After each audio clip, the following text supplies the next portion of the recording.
오늘 설교 본문을 읽어보는 시간을 가져보도록 하겠습니다. 오늘 설교 본문은 시편 119편 105절이 되겠습니다. 시편 119편 105절을 다 같이 한 목소리로 힘차게 읽어보도록 하겠습니다. 주의 말씀은 내 발의 등이요 내 길의 빛이니이다. 아멘. 제가 한 번 더 읽어보겠습니다. 주의 말씀은 내 발의 등이요 내 길의 빛이니이다. 아멘. 자, 저는 우리가 방금 함께 읽은 이 시편 119편 105절 말씀을 가지고 말씀 없이 살 수 있는가? 라는 제목으로 잠시 말씀을 전해보도록 하겠습니다. 자, 오늘 설교 제목이 묻고 있듯이 말씀 없이 살 수 있는지 답해 보시겠습니까? 스스로에게 소리내서 답할 필요는 없겠지만, 자, 어떻습니까? 살 수 있으세요? 아니면 살 수 없으세요? 이 질문에 대한 답이 무엇이어야 한다는 것은 다들 잘 알고 계실 겁니다. 둘 중에 무엇을 골라야 될지 모르는 분은 하나도 없을 겁니다. 일단 여기에서의 말씀이라는 것은 성경 말씀을 의미합니다. 하나님이 하신 말씀을 기록한 성경 말씀, 그것을 말합니다. 이렇게 주일 예배에 나오셔서 목회자의 설교를 듣는다라고 할 때에 설교 말씀을 의미하지 않습니다. 또 유튜브로 쉽게 접할 수 있는 유명한 목사님들의 설교 말씀을 말하는 것 아닙니다. 성경에 관한 강의나 세미나를 말하는 것도 아니고요. 성경 말씀 자체를 말합니다. 그러니까 성경 말씀 없이 살 수 있으세요? 아니면 성경 말씀 없이 살 수 없으세요? 이렇게 묻고 있는 거예요. 다시 예상하건대 어떻게 답해야 하는지 잘 아실 거라고 생각합니다. 그런데 성경 말씀 없이 살고 계시지 않습니까? 성경 말씀 읽지 않아도 별 문제 없이 살고 있지 않습니까? 성경을 읽거나 묵상하거나 또 공부하지 않으면서도 별 탈 없이 무탈하게 살고 계시죠? 그러면 말씀 없이 살 수 없다라는 답을 선택해야 한다는 것을 알고 있지만 말씀 없이 살고 계시잖아요. 어떻습니까? 자, 그러면 말씀 없이 육체적으로 기능하는데 별 문제 없이 살고 있다, 이런 걸 말하는 게 아니라 단지 육체적으로 숨을 쉬고 일상생활을 하는데 성경 말씀이 필요하냐라는 질문이 아니다라는 것을 아시겠죠. 다시 한번 스스로에게 점검하시면서 질문해 보시죠. 정말 나는 성경 말씀 없이 살 수 있는 존재인가? 자, 그런데 말씀 없이 살 수 있는가? 라는 이 질문과 관련해서 다음과 같은 말씀을 하신 분이 있습니다. 마태복음 4장에 보면 어떤 분이 이런 말씀을 하신 바 있어요. 사람이 떡으로만 살 것이 아니요 하나님의 입으로부터 나오는 모든 말씀으로 살 것이라. 누가 하신 말씀입니까? 예수님이 하신 말씀입니다. 그러면 어떤 상황에서 누구에게 하신 말씀인지도 아십니까? 사탄이 찾아와서 예수님을 시험했을 때 사탄을 향해서 이렇게 하신 말씀입니다. 40일 동안 광야에서 금식하신 예수님께서 예수님에게 사탄이 찾아와서 묻죠. 배고프지 않냐?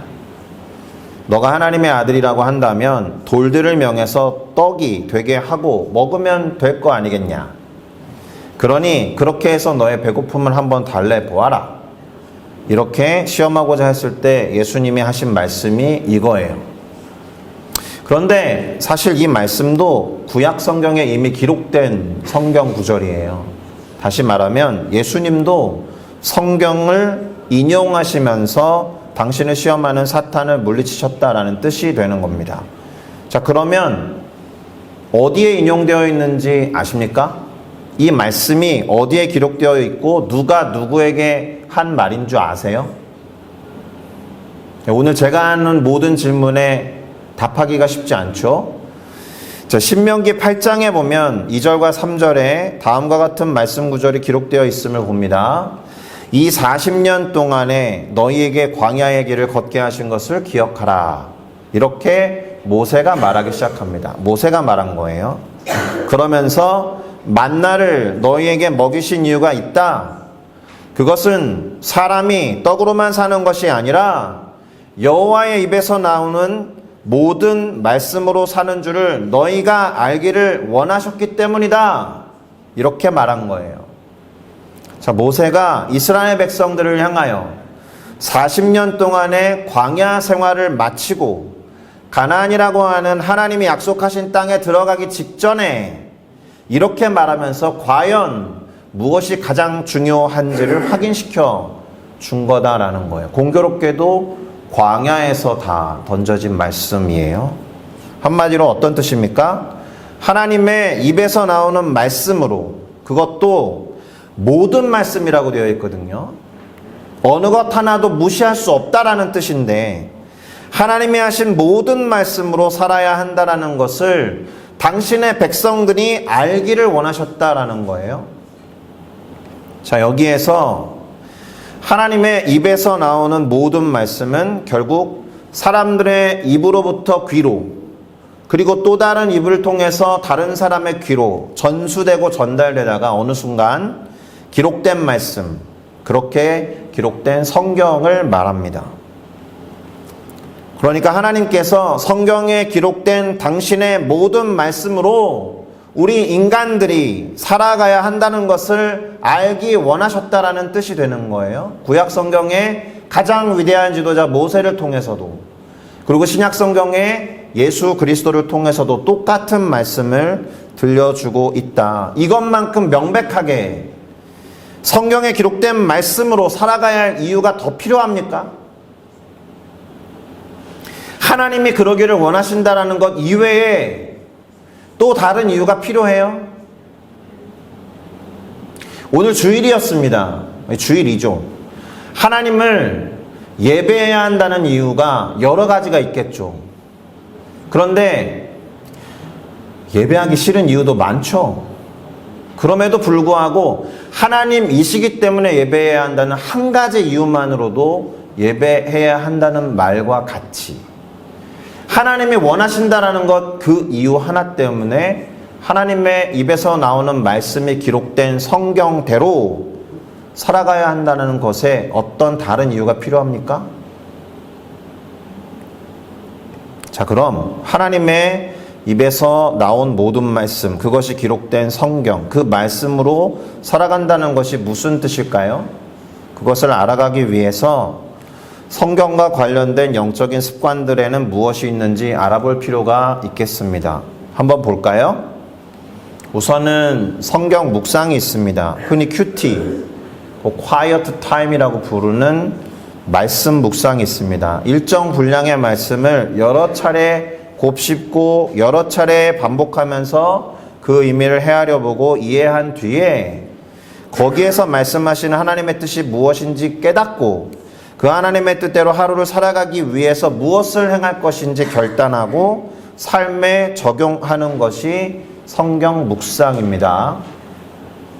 다들 하고 계십니까? 제가 매일 묵상 일기를 작성해서 공유하는 분들이 있습니다. 우리 교회 성도님들 중에 대부분은 아니고 필요한 분들에게 묵상하면서 자극을 드리는 분들이 있습니다. 그리고 반대로 자신의 묵상 일기를 작성해서 저에게 보내오는 청년들이 우리 교회에는 3명 있습니다. 가능하면 읽어보고 코멘트를 꼭 하려고 합니다. 왜냐하면 하나님도 그분의 말씀 묵상 속에서 생각하는 바를 듣고 반응하기를 원하실 텐데 제가 그렇게 반응해 주는 것만으로도 지속할 수 있는 힘이 되기 때문에 그렇습니다.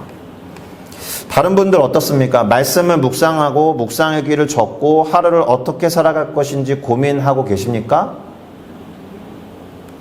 또 하루의 시작이 말씀 묵상하는 시간에 맞춰져 있습니까?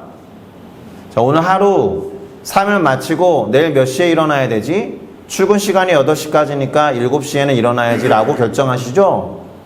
아니요. 그렇게 하시면 안 되는 거예요.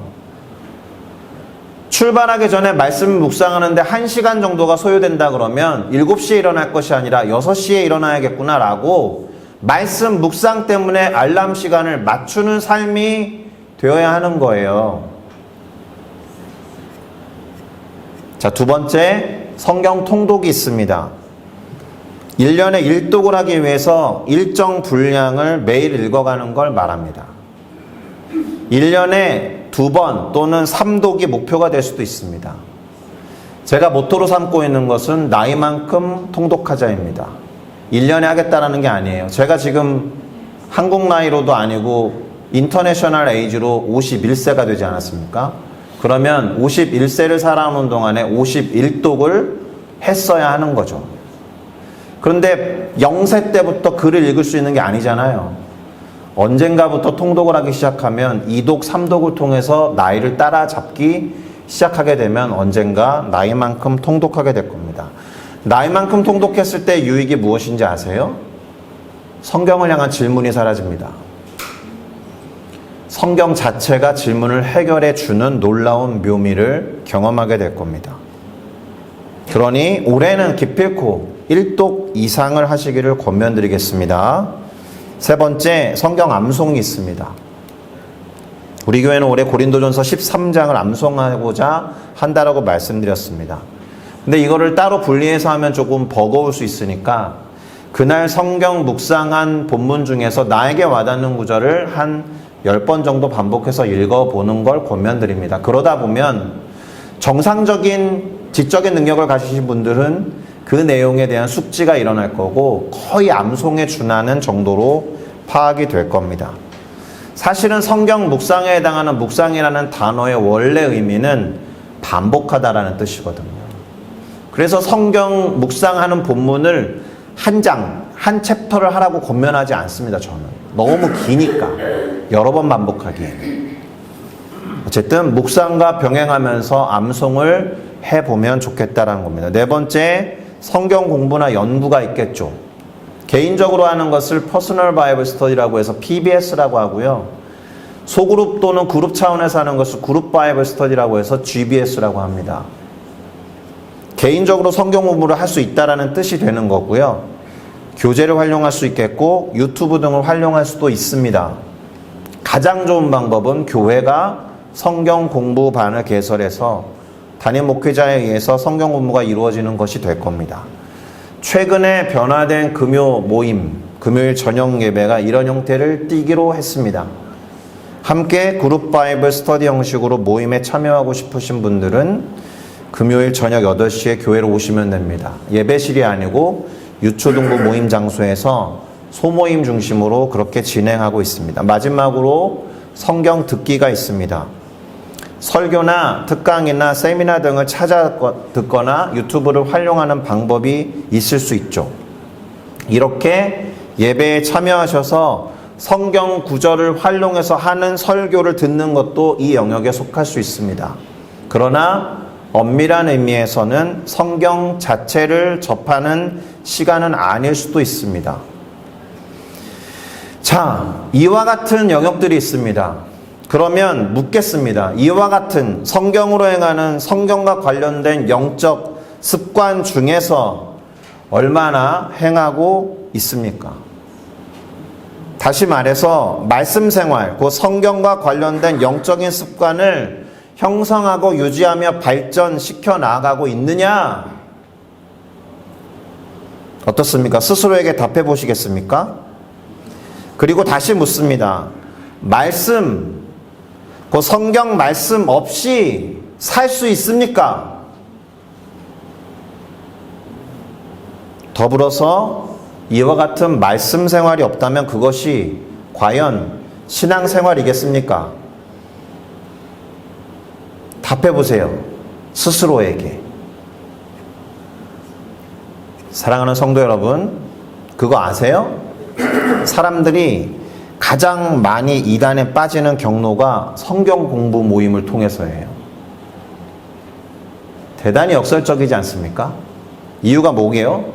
교회가 성경 공부의 기회를 잘 제공하지 않는다라는 이유도 하나 있겠고, 그만큼 성도님들이 성경 공부에 관심이 없다라는 거예요. 그래서 뭔가 혹하는 질문에 끌려서 성경 공부에 참여하다가 이단에 빠져드는 역사례가 대단히 많다라는 겁니다. 이게 이단인지 잘못된 가르침인지 분별을 못하고 잘못된 가르침에 끌려가는 경우가 왕왕 있다라는 거예요. 자, 이제 지금까지가 서론이었는데 시편 119편 105절 얘기를 해보면서 결론을 향해서 나아가 보도록 하겠습니다. 우리가 읽었던 설교 본문 기억나세요? 이겁니다.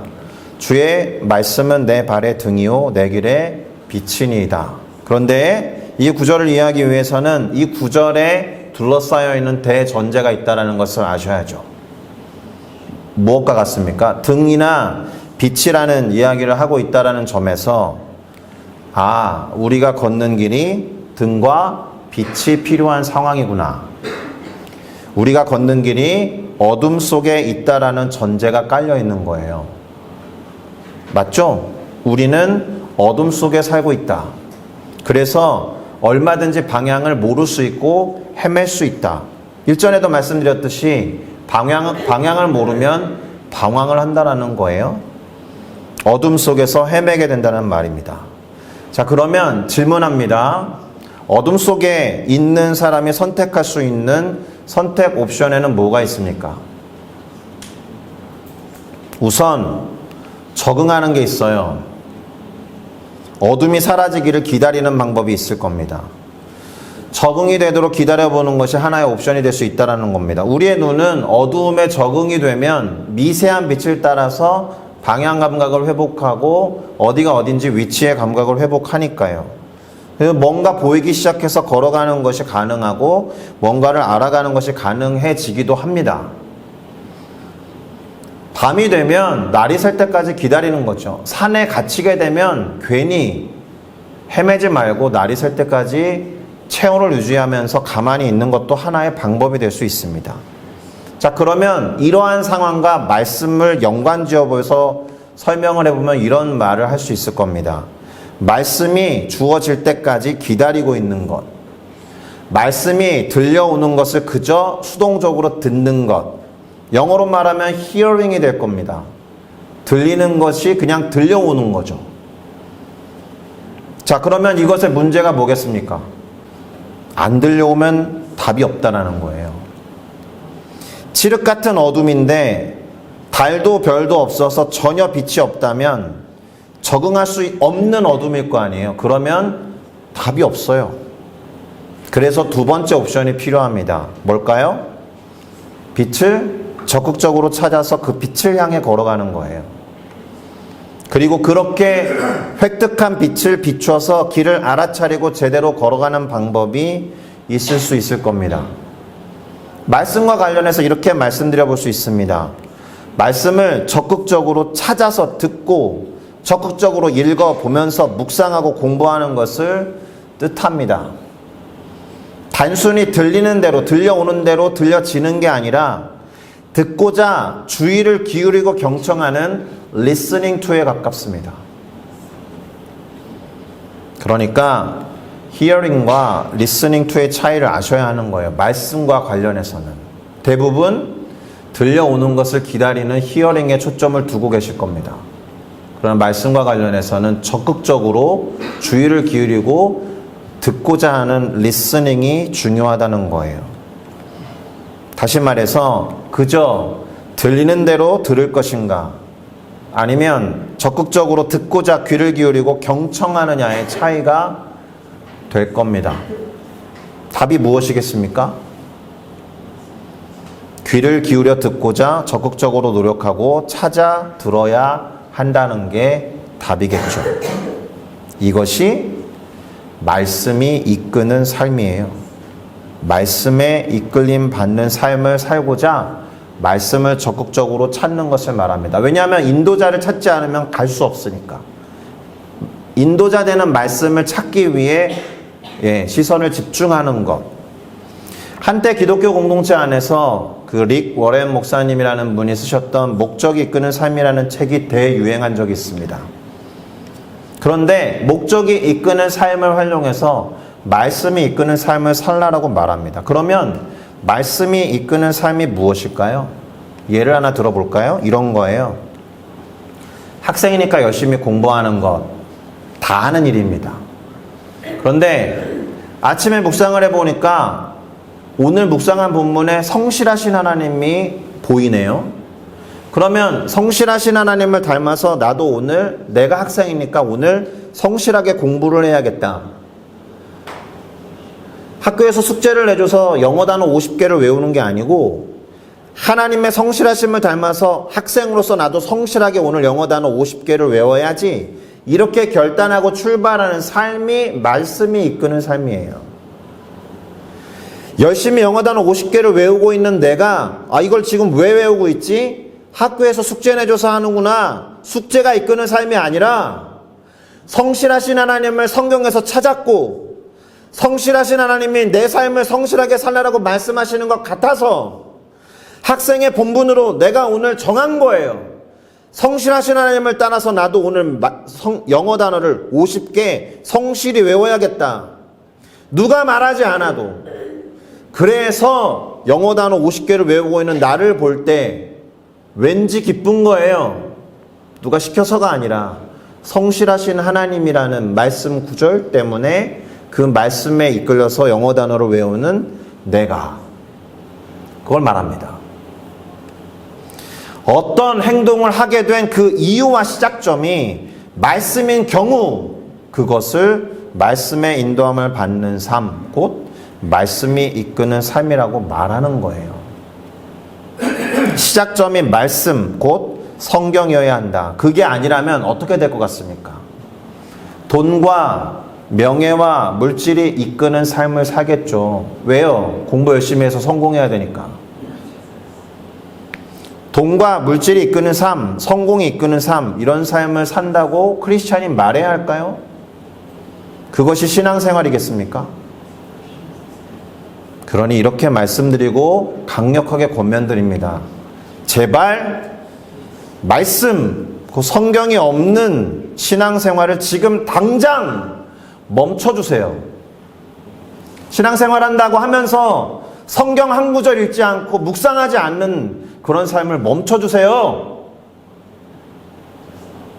그거 신앙생활 아닙니다. 신앙생활이 뭔데요? 신앙생활은 이런 거예요. 하나님을 믿고 그분을 바라보면서 우러르는 삶이죠. 이는 그분의 뜻대로 살아가는 삶을 말해요. 그러면 그분의 뜻을 어떻게 알아야 되는데요? 하나님의 뜻을 어떻게 알아야 돼요? 하나님이 하신 말씀이 기록된 성경을 통해서 밖에 알 수가 없어요. 그분이 말씀하시고 그분의 마음과 뜻을 기록한 것이 성경이니까. 그러니까 성경, 그 말씀 생활을 하지 않는다라면 하나님의 뜻을 알 수 없죠. 그러면 그 뜻을 모르니까 그 뜻대로 살아갈 수 없죠. 하나님을 믿고 그분을 바라보는 신앙생활이라고 할 수 없죠. 말씀, 성경이 없는 삶은 신앙생활이 아닌 거예요. 신앙생활일 리가 없습니다. 죄송하지만. 그러니 그 성경에 존재하지 않는 삶을 제발 멈춰주시고 그것을 신앙생활이라고 말하지 말아주세요. 신앙생활을 하고자 하는 성도 여러분들인 줄로 믿습니다. 그러니 말씀을 읽고 묵상하면서 공부하고자 적극적으로 말씀을 찾는 그런 노력이 있어야 할 것입니다. 자, 이것을 돕는 것이 교회가 존재하는 이유 중에 하나일 수 있거든요. 그래서 우리 교회가 성도님들의 말씀 생활과 관련해서 할 수 있는 것을 제가 생각해 봤습니다. 우선 성경을 읽고 묵상하도록 유도하고 권면하는 거예요. 오늘 그래서 여러분들이 계속 불편하도록 계속 자극하고 있는 거 아닙니까, 제가? 성경을 통독하도록, 성경을 묵상하도록 제 묵상 일기도 공유하고 저에게 일기를 보내주시도록 권면도 하는 거예요. 왜냐하면 누군가에게 나눈다라는 것이 무엇인가를 꾸준히 하게 되는 이유가 되기도 하니까. 물론 누군가에게 나눈다라고 하면 이거 누가 읽을 수도 있으니까 정직하고 진실하게 못 쓸 수도 있는데요. 나누는 사람을 신뢰하는 만큼 정직할 수 있기 때문에 괜찮습니다. 그러니 묵상을 좀 시작해 보시겠습니까? 어떻게 묵상해야 되는지 알고 싶으시면 제가 알려드리도록 하겠습니다. 두 번째, 성경을 공부하도록 교회는 그룹 바이블 스터디를 진행하는 거예요. 그래서 일단 모두에게 열려있는 건 현재로선 금요일 저녁 모임이 되겠습니다. 그러니 오십시오. 모임에 참석하세요. 소그룹 모임이지만 그렇게 함께 공부하고 함께 기도할 수 있습니다.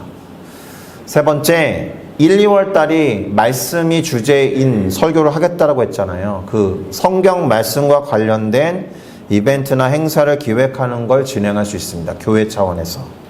그래서 무엇을 할 것인지 말씀드립니다. 2월 마지막 주 주일에 성경 퀴즈 대회랑 암송 대회를 하겠습니다.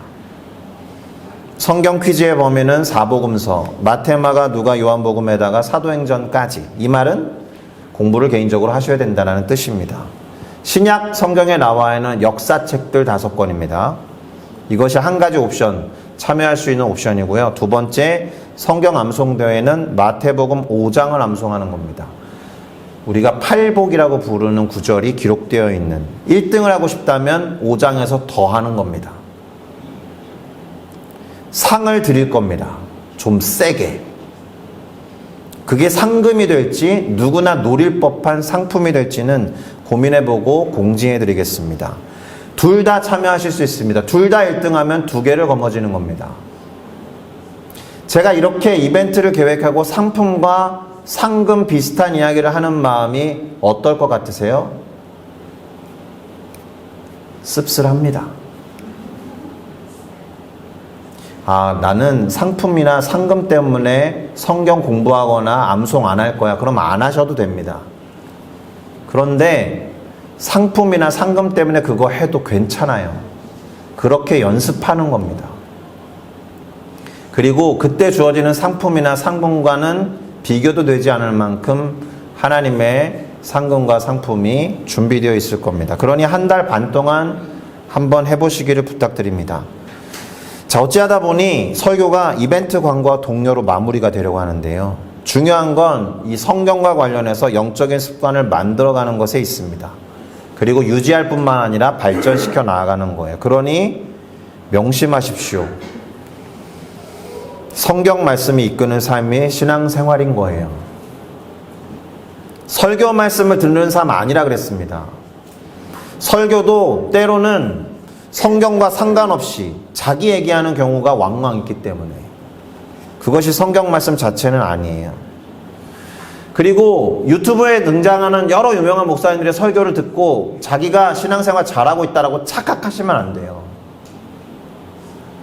성경 자체를 읽고 묵상하고 공부해서 그날 성경이 말하는 바에 순종하면서 그 뜻에 따르는 삶, 그것이 신앙생활이에요.